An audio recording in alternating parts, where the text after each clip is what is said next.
Bienvenidos a Luz del Mundo Podcast. Yo soy Nacho Reches y he creado este podcast para hablar sobre la fe cristiana, para hablar sobre Cristo, sobre la Biblia, sobre cómo enfrento esta vida siendo cristiano y hablar de ciertos temas relacionados con la vida cristiana. También cómo aplicar las enseñanzas de Cristo, cómo aplicar la palabra de Dios a nuestro día a día y cómo puede ser útil un libro tan viejo, ¿no? Una serie de libros tan viejos como es la palabra de Dios, cómo puede ser útil para nuestra vida, para nuestro día a día, que después de miles de años de haber sido escritos por gente antigua con otro tipo de pensar, con otro tipo de otra forma de vivir la vida, pero que todavía pueden ser útiles para nosotros, porque los cristianos creemos que la Biblia es la palabra de Dios, no tiene fecha de caducidad. Y cuanto más la lees, más te das cuenta que en realidad en 4000 años que lleva escrita la Biblia, no se escribió en el mismo año, pero digo, en ese periodo, ¿no?, de 4000 años, te das cuenta de que no hemos cambiado nada.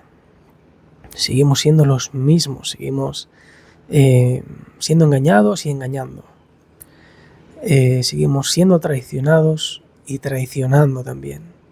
Seguimos fingiendo, ¿no? Seguimos diciéndole a Dios cómo tiene Él que hacer las cosas, como le pasó a Job. Seguimos equivocándonos, seguimos creyendo que mintiendo podemos lograr algo, ¿no? Como Abraham y Sara cuando llegaron a Egipto. Seguimos siendo los mismos en realidad, porque lo que describe la Biblia es que el ser humano está caído, que el ser humano recurre a la maldad para buscar su propio beneficio y que la consecuencia lo destruye, pero ahí está Cristo, ahí está nuestro Salvador, que nos saca de la consecuencia de nuestros errores y nos da una nueva oportunidad. Esto es lo que se ve en la palabra, esto es lo que se ve cuando estudias la Escritura, este es el resumen de la historia de la humanidad.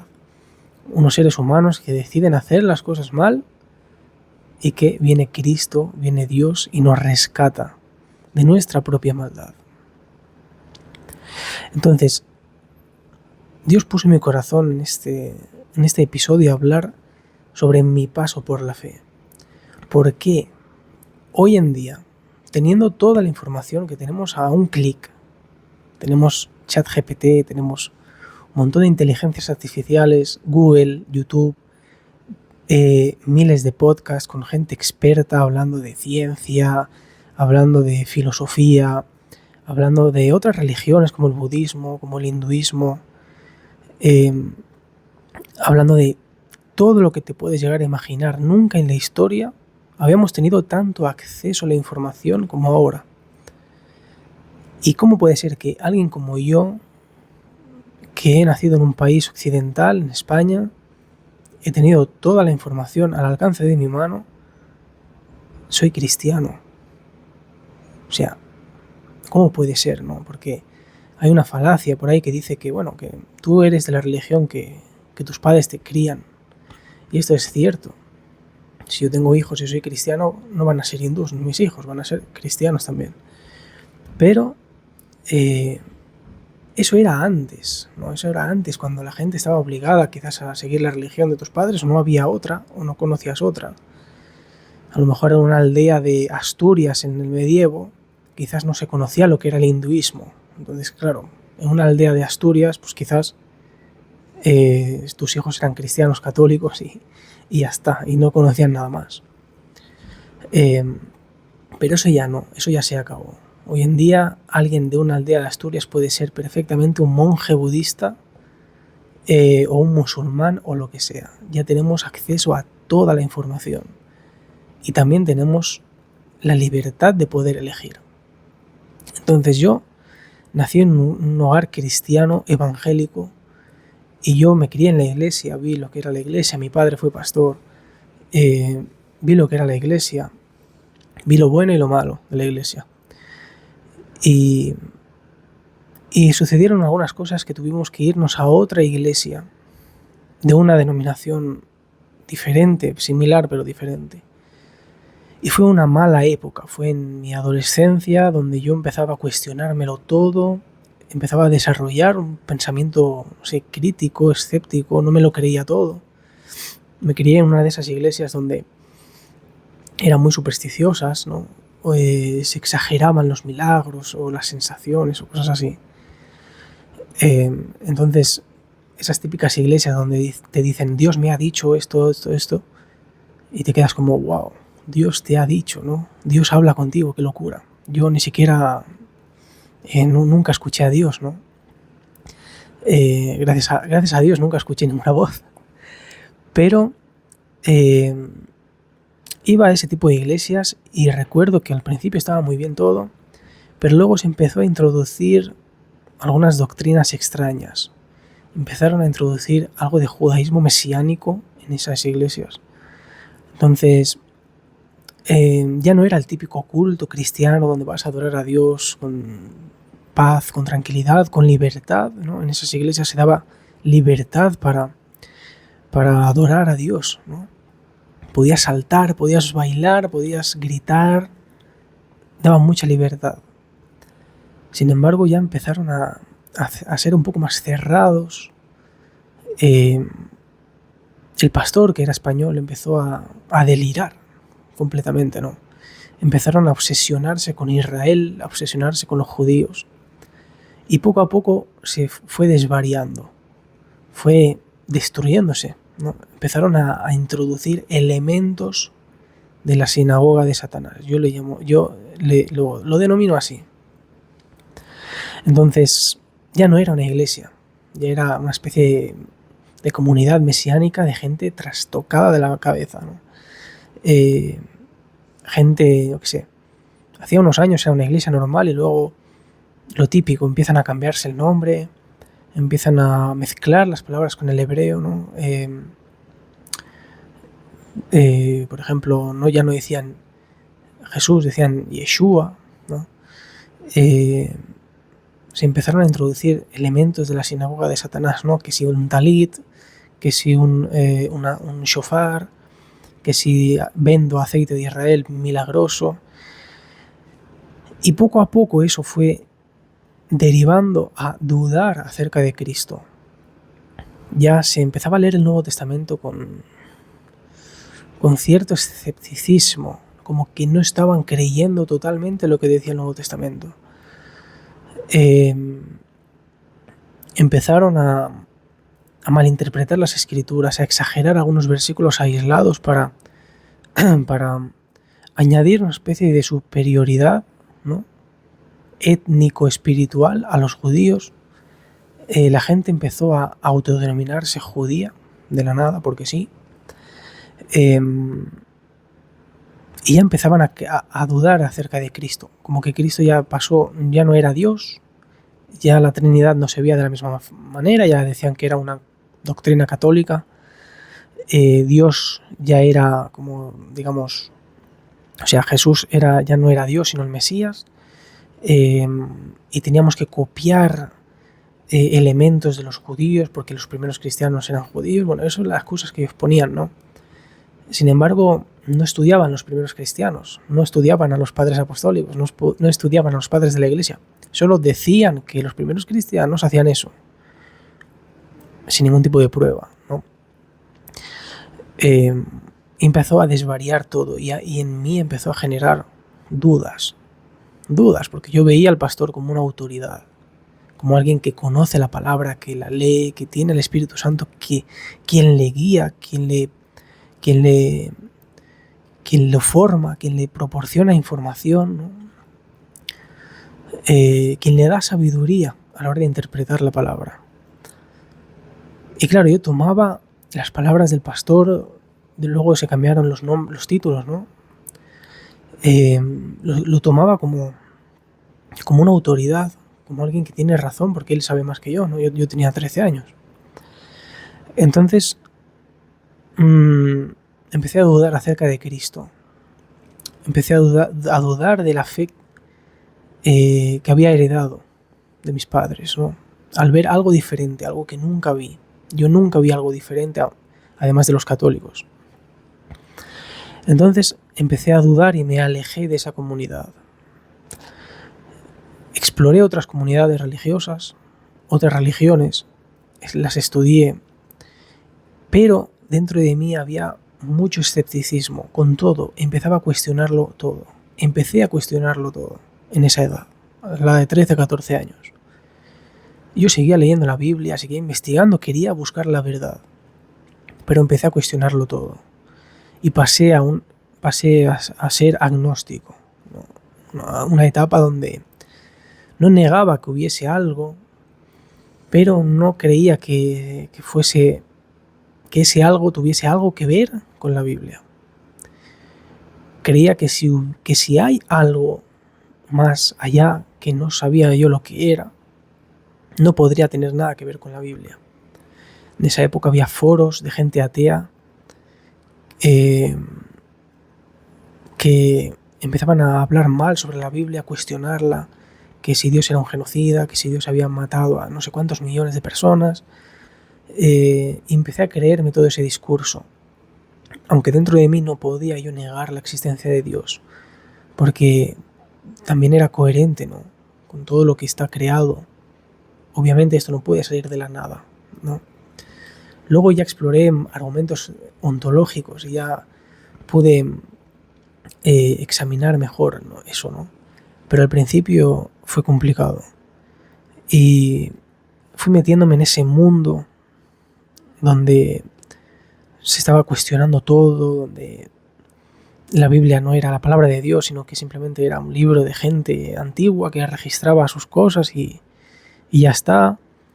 Y Jesús ya pasó a ser como un maestro, un rabino no, porque no existían los rabinos en esa época, pero pasó a ser un maestro loco, ¿no? Así lo consideraba yo en esa época. Simplemente fue un maestro loco, como era común en esa época, alguien que se creía un líder, 4 gatos lo seguían, murió y ya está. Sin embargo, cuando se me fue la rabia, las dudas que tenía acumuladas contra ese tipo de comunidades, cuando se me fue la tontería, por así decirlo, empecé a estudiar bien acerca de la persona de Jesús, porque yo vi que predicaban a un Jesús milagroso, a un Jesús amoroso, pero luego en la rama académica, digamos, predicaban o enseñaban sobre un Jesús histórico. Y la rama académica decía: el Jesús histórico que yo te estoy presentando es el Jesús real, el que existió. El Jesús religioso es otra cosa, es un Jesús que se han construido para justificar la fe cristiana. Ahora, mi pregunta era, yo preguntaba, bueno, ¿y de dónde sale la información del Jesús histórico y del Jesús religioso? Porque si hay dos Jesús, digamos, si hay un Jesús real, que es el histórico, y hay un Jesús construido, que es el religioso, pues vamos a ver las fuentes de esos Jesúses, ¿no? Y vamos a ver qué dicen. Pues resulta que es la misma fuente, que la misma fuente en la que los académicos hablan sobre el Jesús histórico es la misma que usan los religiosos para hablar del Jesús religioso, y es la palabra de Dios, la Biblia. Y lo único que hacían los historiadores escépticos y los académicos era tomar lo que era lógicamente posible acerca de lo que Jesús decía y hacía, pero rechazar los milagros deliberadamente porque a ellos les parecía algo que era imposible. Por ejemplo, si en el mismo texto, en el mismo escrito por la misma persona, decía que Jesús, me lo invento, que Jesús se sentó en un olivo, se sentó debajo de un olivo y se echó una siesta, me lo invento, pues era real, es posible, no es imposible. Ahora, si ese mismo autor escribía que Jesús caminó sobre el agua, era imposible, porque no era lógicamente posible según ellos, porque ya parten desde una perspectiva atea, donde Jesús no podía tener habilidades no humanas, ¿no? Entonces, claro, eso a mí me pareció también problemático, ¿no? Más posteriormente. Pero bueno, yo pasé de ser cristiano, la fe que había heredado de mis padres, luego fui agnóstico, luego fui cristiano de nuevo, luego fui agnóstico de nuevo y luego fui cristiano. O sea, fui tambaleándome todo el tiempo. Y ahora voy a explicar por qué. Cuando yo estaba siendo agnóstico y tenía mucha rabia acumulada con las iglesias, ¿no? Por cómo hacían mal las cosas, cómo habían causado dolor a la gente. Hay muchas iglesias donde de verdad la gente entra normal y sale destruida, y es la verdad. Lamentablemente no todos los pastores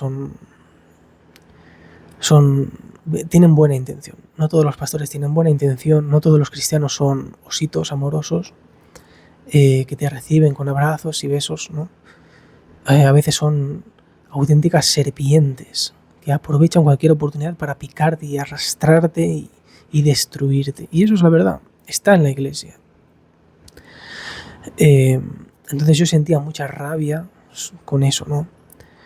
Y empecé a odiar la fe cristiana, empecé a odiarla, pero cuando se me pasó la tontería, empecé a encontrarme vacío.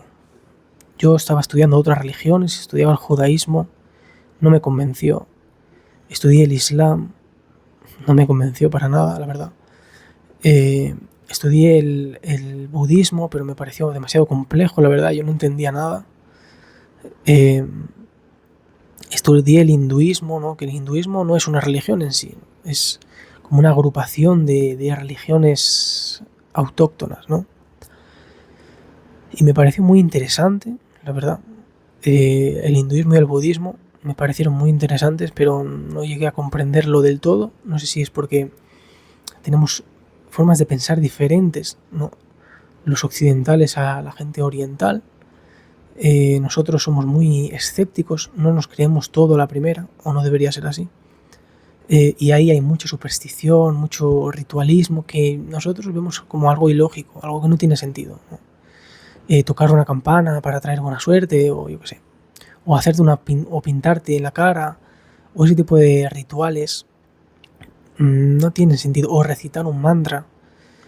Para alguien que es occidental no tiene sentido porque sabe que no tiene nada de especial eso, ¿no? Repetir una palabra, por ejemplo, repetir un mantra, el om o estas cosas, ¿no?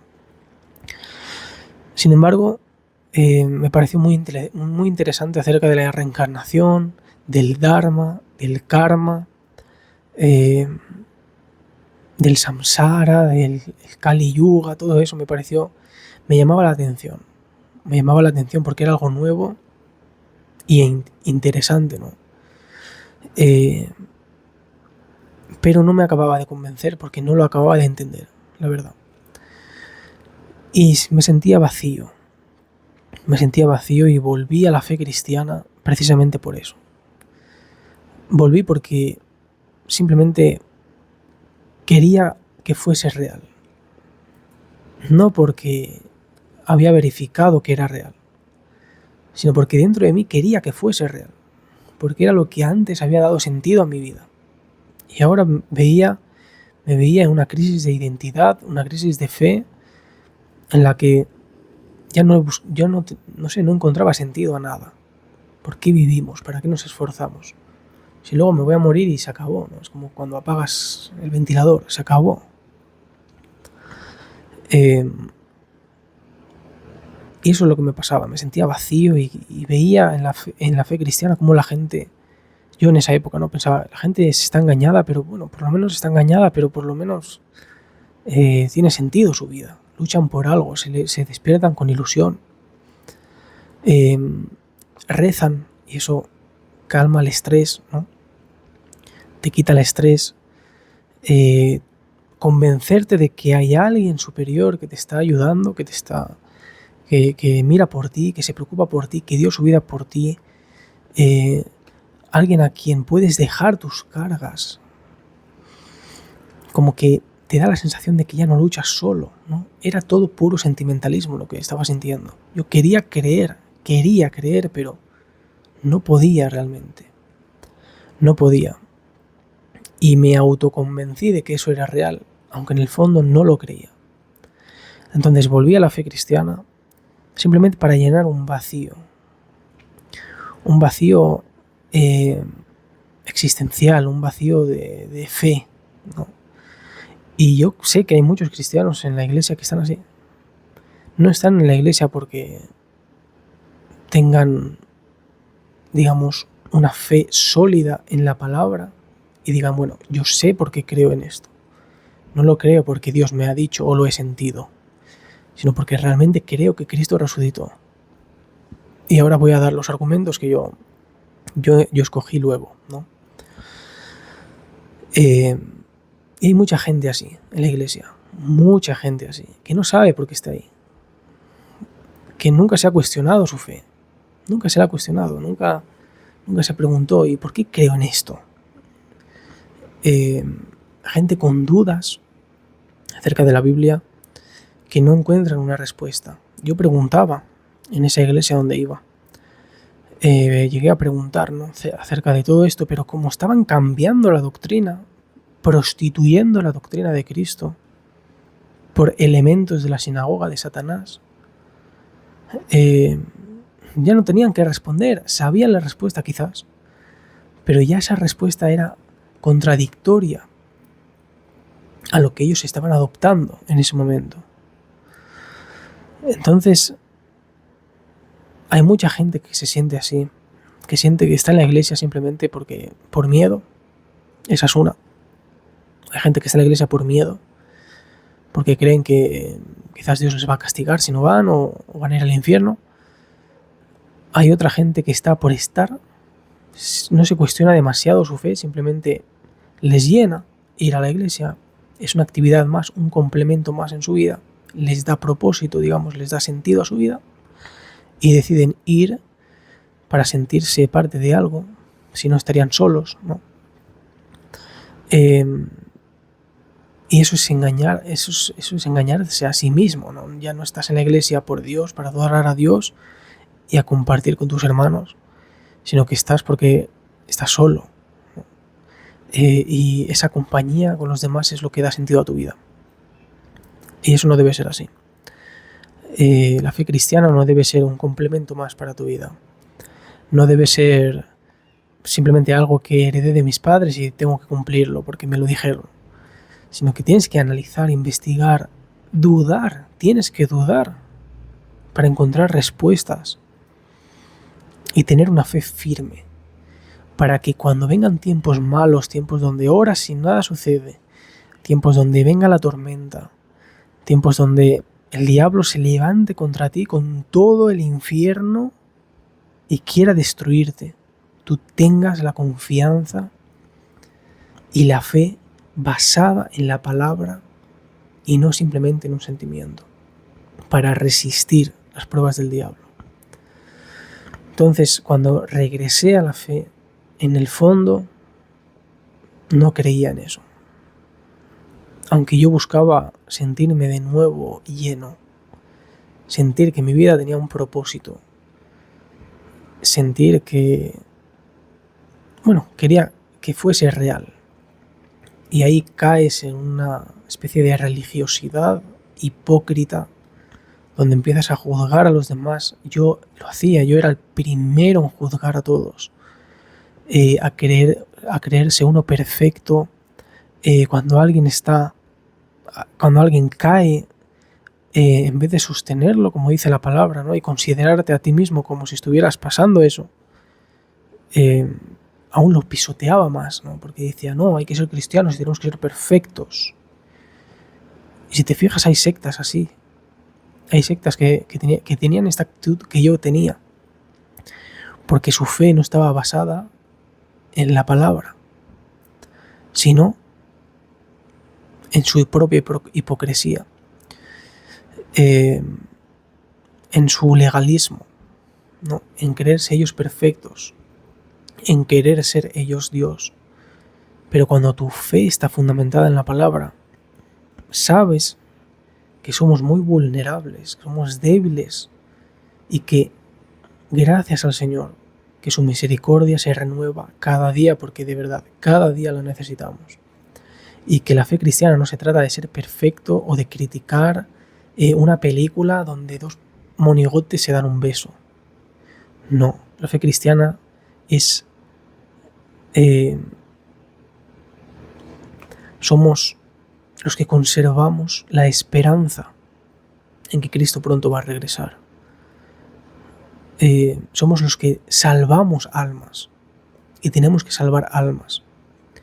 No tenemos que guardarnos este amor que Dios nos dio solamente para nosotros, sino que tenemos que esparcirlo, tenemos que predicarlo, porque hay muchas personas que están fuera, con matrimonios que están a punto de destruirse, personas que quieren cometer una locura y quitarse la vida, personas destruidas por el mundo y por el pecado y que necesitan la sangre de Cristo para restaurar su matrimonio, para restaurar su vida, para vivir una vida con propósito también, pero para encontrar la verdad y para confiar en Cristo.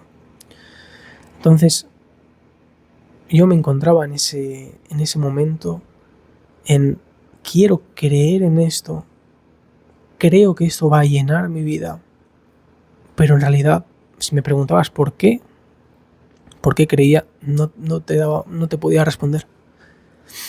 No te podía responder, no lo sabía. En el fondo era eso, era querer buscar sentido a mi vida, porque sin Dios yo encontraba que la vida no tenía sentido, ni siquiera la moral tenía sentido. ¿Por qué algo está mal? Si no hay un Dios, al fin y al cabo, si simplemente acabas tu vida y se acabó, ya ni sabes que ya no existes, no sientes nada. Entonces, ¿por qué no dar rienda suelta a las decisiones más macabras que hay, ¿no? Si no va a haber consecuencias luego. Entonces, todos estos pensamientos me atormentaban. Decidí volver a la fe cristiana, pero duró poco porque luego, ante cualquier crisis personal, acabé yéndome de nuevo, acabé dudando de nuevo, y acabé rechazando de nuevo a Cristo. Ya pensaba que la salvación, que Dios era otra cosa, y acabé rechazándolo. Pero luego empecé a investigar de verdad, no desde el dolor, no desde la ignorancia, no desde una intención de destruir nada, sino de verdad quería encontrar respuestas. Y empecé a leer la Biblia, empecé a leer los manuscritos más antiguos que existen, empecé a analizar, ¿no? Y lo primero que hice fue investigar la resurrección de Cristo desde una postura escéptica. Empecé a querer ver si realmente Cristo resucitó, porque eso es lo fundamental, ¿no? Yo quiero leer dónde se fundamenta la fe, que es 1 Corintios 15, versículo 3 en adelante, y dice: porque primeramente os he enseñado lo que asimismo recibí, que Cristo murió por nuestros pecados, conforme a las Escrituras, y que fue sepultado y que resucitó al tercer día, conforme a las Escrituras, y que apareció a Cefas y después a los 12. Después apareció a más de 500 hermanos a la vez, de los cuales muchos viven aún, y otros ya duermen. Esto es importante. Después apareció a Jacobo, después apareció a todos los apóstoles, y al último de todos, como a un abortivo, me apareció a mí. Porque yo soy el más pequeño de los apóstoles, que no soy digno de ser llamado apóstol, porque perseguía la iglesia de Dios. Pero por la gracia de Dios soy lo que soy. Y su gracia no ha sido en vano para conmigo. Antes he trabajado más que todos ellos, pero no yo, sino la gracia de Dios conmigo. Porque o sea yo, o sean ellos, así predicamos y así habéis creído. Y aquí llega una parte importante, porque es donde Pablo entrega el arma para que cualquiera pueda destruir el cristianismo, en caso de que Cristo no hubiese resucitado, en caso de que Cristo no hubiese muerto en la cruz y no hubiese resucitado.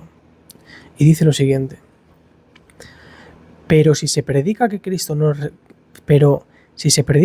que Cristo, que resucitó de los muertos, ¿cómo dicen algunos entre vosotros que no hay resurrección de muertos?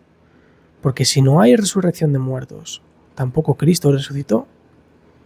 Y si Cristo no resucitó, vana es entonces nuestra predicación, vana es también vuestra fe.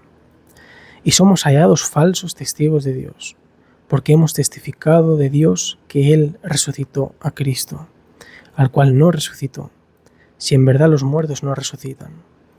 Porque si los muertos no resucitan, tampoco Cristo resucitó. Y si Cristo no resucitó, vuestra fe es vana, aún estáis en vuestros pecados. Entonces también los que durmieron en Cristo perecieron. Si en esta vida solamente esperamos en Cristo, somos los más dignos de conmiseración de todos los hombres. Es decir, aquí dice, hay algunos entre vosotros que dicen que Cristo no resucitó, pero si Cristo no resucitó, adiós la fe cristiana, ya no tiene sentido creer. Él es la base. La base de la fe cristiana no es un argumento ontológico, la base de la fe cristiana es Cristo, es la muerte y resurrección de Cristo, porque si Cristo resucitó y demostró que Él no es solamente un hombre, significa que todo lo que Él dijo es cierto, significa que la palabra de Dios es cierta, significa que Él es Dios y que Él volverá. Entonces le da sentido a toda la fe. Pero si Cristo no resucitó, estamos simplemente haciendo el tonto. Pero dice más: mas ahora Cristo ha resucitado de los muertos.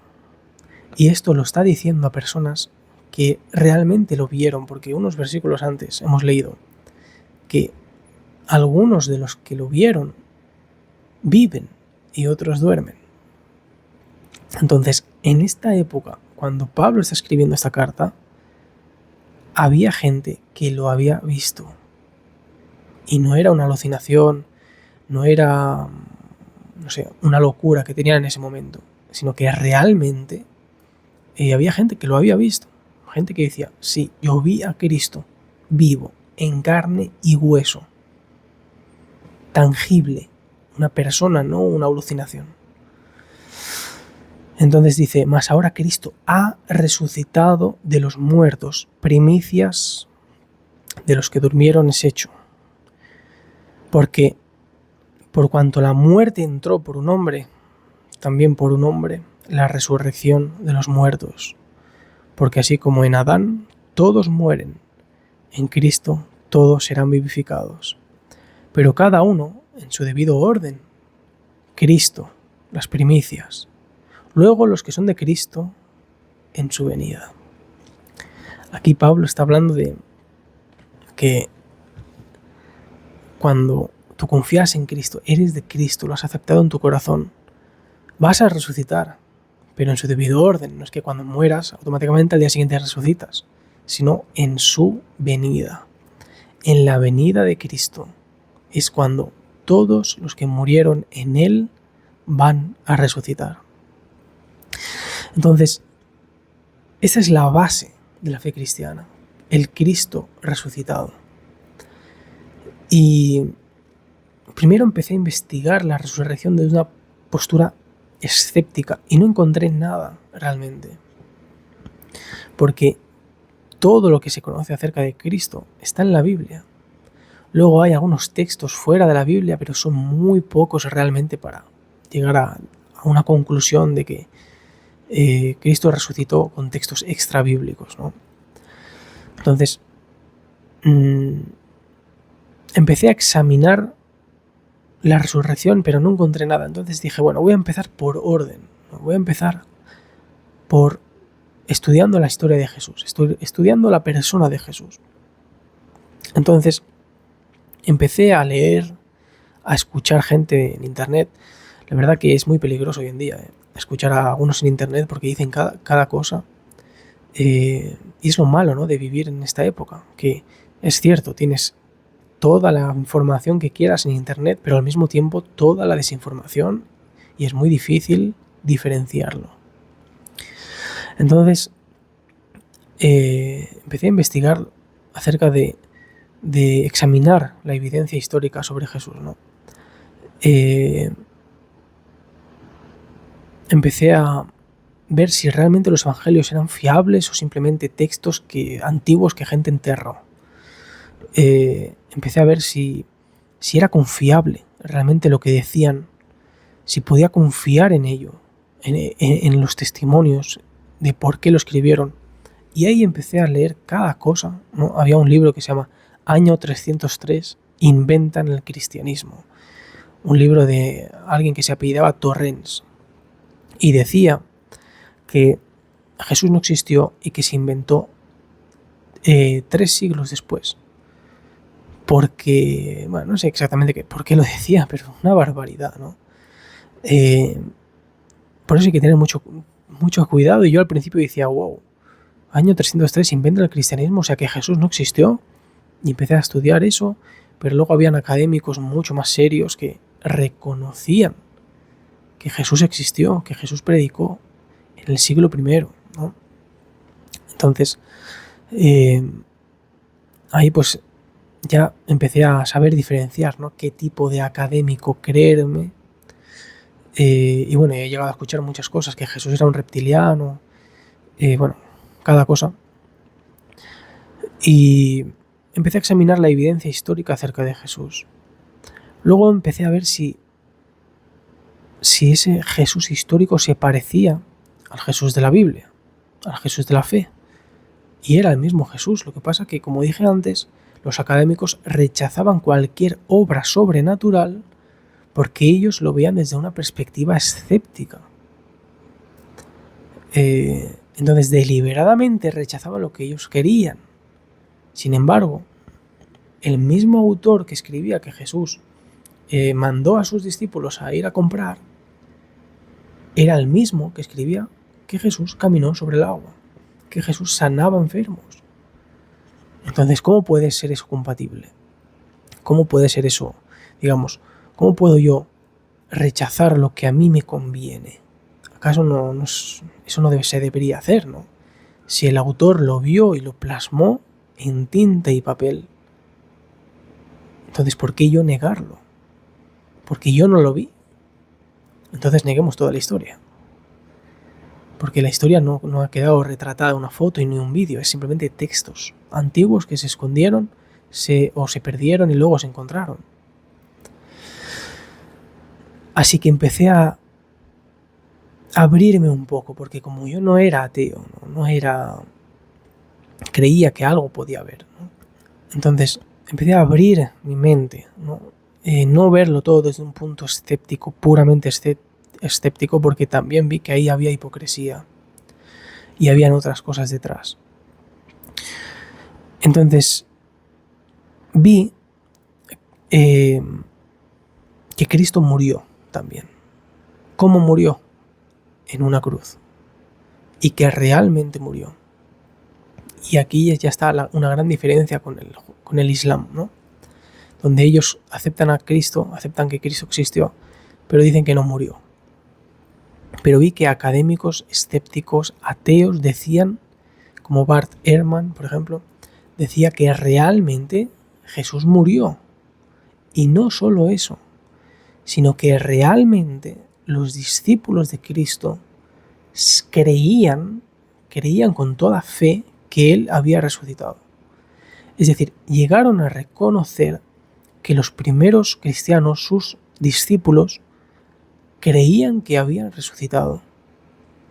otra cosa que se contradice con el argumento ateo de que Jesús fue simplemente enterrado en una fosa común, algo que contradice las Escrituras, no dice la Biblia eso. O que robaron el cuerpo de Cristo y fingieron que había resucitado, tampoco dice eso las Escrituras. Y de hecho, si eso hubiese sucedido, nadie hubiese muerto por una mentira. Nadie, ningún discípulo de Cristo hubiese muerto y aguantado el sufrimiento extremo que sufrieron simplemente por sostener algo que era mentira. No me imagino a Pablo rechazar el fariseísmo, dejarse apedrear por los judíos, arrastrar por los judíos, dejarse, sufrir de verdad por el Evangelio, simplemente sosteniendo algo que él sabía que era mentira.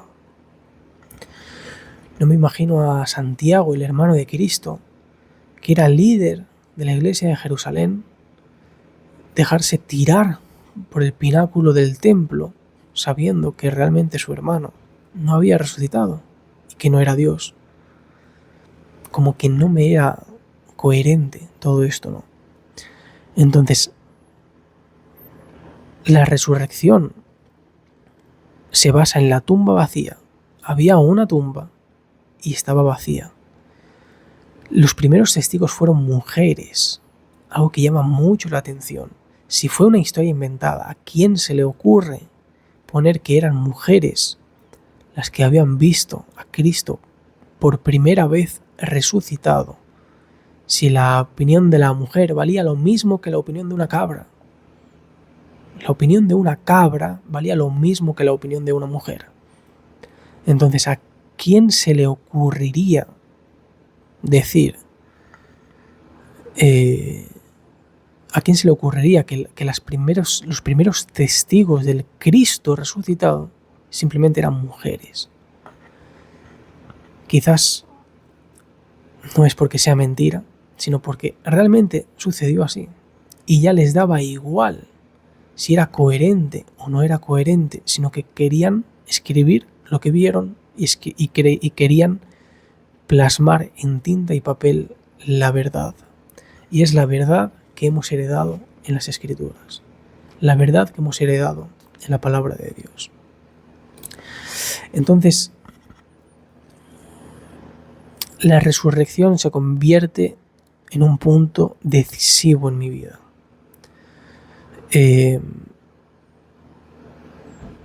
Vi también algunas películas, como El caso de Cristo, por ejemplo, que es súper interesante, a mí me encanta esa película,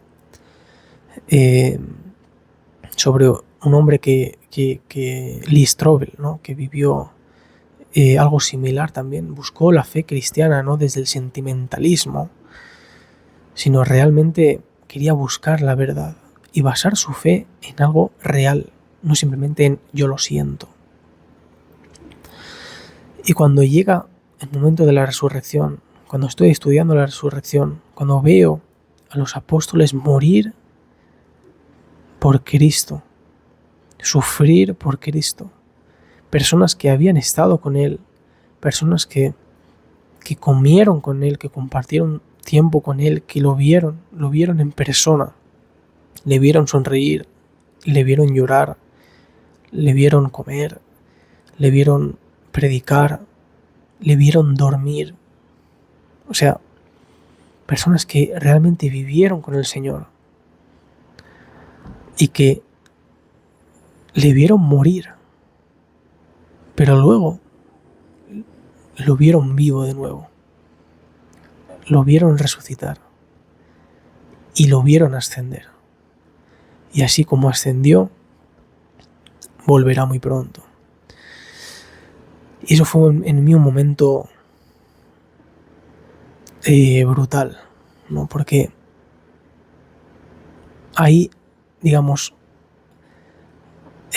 recurrí al uso de la fe para creer que esto era suficiente, como para realmente creer en esto. Es decir, lo que yo vi es suficiente para mí para creerlo. son argumentos suficientes para yo acceder a creerlo. Y ya no volví al cristianismo simplemente porque me parecía lógico. No volví al cristianismo porque me sentía vacío. No volví porque me siento bien yendo a la iglesia. No volví para que Dios le diera un propósito a mi vida, sino que realmente volví porque me convenció. Me convenció. Realmente me convencen las Escrituras. Cuando leo las Escrituras y veo que Jesús predicó, lo creo. Creo lo que Cristo dice. Creo lo que Cristo hizo. Creo lo que Cristo prometió. Creo que Cristo es Dios. Creo que Cristo murió en una cruz. Y creo que Cristo resucitó. Y creo que Cristo ascendió. Y también, cómo no creerle, lo que Él prometió, que es que iba a volver. Y las demás alternativas no me convencieron, porque todas se basan en algo que tampoco se puede probar al 100%, igual que no se puede probar al 100% lo que yo estoy diciendo, si no, no habría ninguna duda. Pero sí que es lo que la perspectiva cristiana de la fe me parece la más coherente realmente, siempre y cuando no la veas ya desde una posición ya construida en contra de la fe.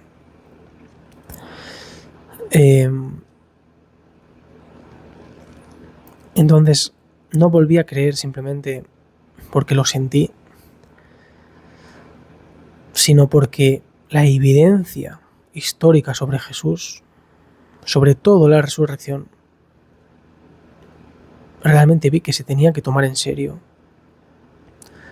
Y después decidí aceptarla personalmente después de este estudio que hice tan amplio acerca de la resurrección, después de leer a varios autores, de ver vídeos de expertos y demás. Este es mi paso por la fe.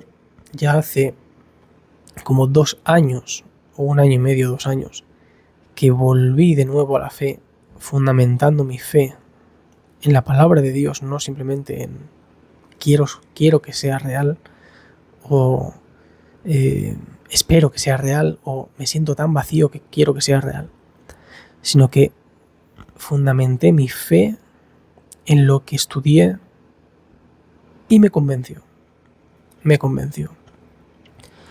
Entonces, cuando te convence la fe, cuando te convence la muerte y resurrección de Cristo, y cuando ves que el cristianismo no es que sea la religión verdadera, sino que Jesús es la verdad, y a Jesús se le comprende mucho mejor desde la fe cristiana, ya todo es diferente. Ya sabes diferenciar entre un mal cristiano y un buen cristiano. Ya no ves a las personas para aprovecharte de ellas, sino que el amor de Cristo inunda tu corazón y quieres restaurarlas. No quieres pisotear a los demás. No quieres juzgar a los demás. No te apetece juzgar a los demás porque has entendido que esto no se trata de querer ser perfecto, sino de predicar la palabra, de salvar vidas, de salvar almas, ¿no? Y hay gente que, simplemente cree por un milagro, porque le sucedió un milagro. Otros creen porque nunca se lo han cuestionado. Pero esta es la forma en la que yo volví de nuevo a la fe. Volví después de un estudio largo y profundo acerca de la persona de Cristo, de sus hechos, de sus dichos y de su resurrección, que es lo más importante que hay. Por eso Pablo, el versículo que os leímos antes, Pablo dice que si Cristo no resucitó, vana es nuestra fe, es decir, ya no tiene sentido. Pero dice, he aquí Cristo ha resucitado. Y en su tiempo, en su orden, en su venida, todos los que durmieron en él resucitarán. Así que gracias por ver este episodio. Esta es mi fe, este es mi paso por la fe, ¿no? Este es mis idas y venidas en la fe. Primero fui cristiano, luego agnóstico, luego cristiano, luego agnóstico de nuevo y ahora otra vez cristiano. Y ahí espero que sea así, ¿no? Así que gracias por estar ahí, gracias por ver este episodio y te espero en el siguiente.